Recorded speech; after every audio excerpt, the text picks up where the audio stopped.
hello guys! Nandito na naman tayo sa aking vlog. Ito si Liz. So guys, we're going to Infanta Agus River. So first time namin dito guys na makakarating. Kaya eto guys, binvlog namin to para makatulong din sa inyo if ever pupunta kayo ng Agus River. So ito ang mga pangyayari sa amin. Yan. Dito na guys binvlog from the start. Ito na kami nag-start agad sa Infanta Highway. So, dumaan kami dyan guys sa Marilaki. And then, so, sa kahabaan ng Infanta Highway na yan guys. Sobrang ganda talaga ng nature nila. At talaga guys, nakisama sa amin ang panahon. Sobrang ganda ng kalangitan, ang ulap puting-puti. At yung mga nasa paligid namin, green na green guys. Guys, dun sa puno, hanggang sa daan na napakaganda. Although dito guys, sa way ng Infanta is I think maganda to lang sa umaga. So pag gabi, huwag na kayo guys naman dito kasi wala silang ilaw, madilim.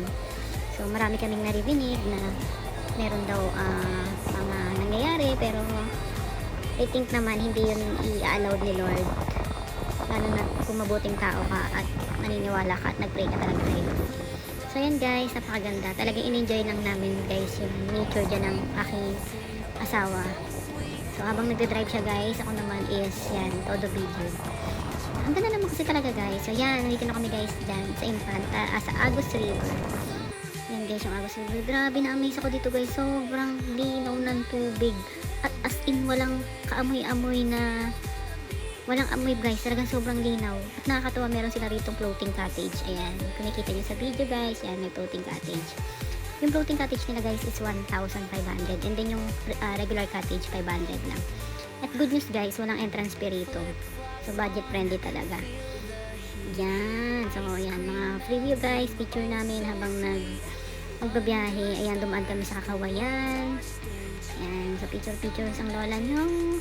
And then dumaan din kami guys sa marami kami dinaanan din guys. Hidden Paradise, yan, dinaanan din namin. And then yan. And then pictures, si Jowa, si Wilson, yan. So, ang ganda talaga guys, sobrang in-enjoy namin. Yan, so guys, in-enjoy ko rin. So hindi ako nagpatalo sa mister ko, ako din nag-picture, yan, dalawa na kami. And then solo ko guys. Grabe guys, kitang-kita yung mga bato sa ilalim ng tubig. Sobrang ganda. And then guys, yan, habang pauwi kami, nakasalubong namin ng blade ng windmill na nasa 10-wheeler truck. Sobrang laki guys, nakakagulat. Takot ako niyan. Feeling ko guys, habang dumadaan sa amin yan, isa pa, dumadaan sa amin, magbabagsak sa amin yung blade ng windmill. Napakaganda at napakalaki. So nakakatuwa guys dito sa Quezon. Talagang dyan sila guys, ang source ng energy nila is yan. So yan, ganyan ang government nila. Hindi sila umaasa lang kay Meralco. Sobrang ganda yan guys. Feeling namin babagsak sa amin kasi nga sobrang bigat niya guys. Tapos ang laki-laki niya, tapos ang baba niya na feeling ko maaabot niya na kami. Yan. Yan guys. Nagpapanik na ako dyan kasi ang gulo-gulo na ng video ko, nagpapanik ako dyan. Kasi ayan guys, sobrang baba niya. Tingnan niyo yung dulo. Halos maaabot na kami. So yan guys, tuwang-tuwa talaga ako na ewan na natatakot. Ayan. Panic na talaga guys ang lola nyo dyan. Yan.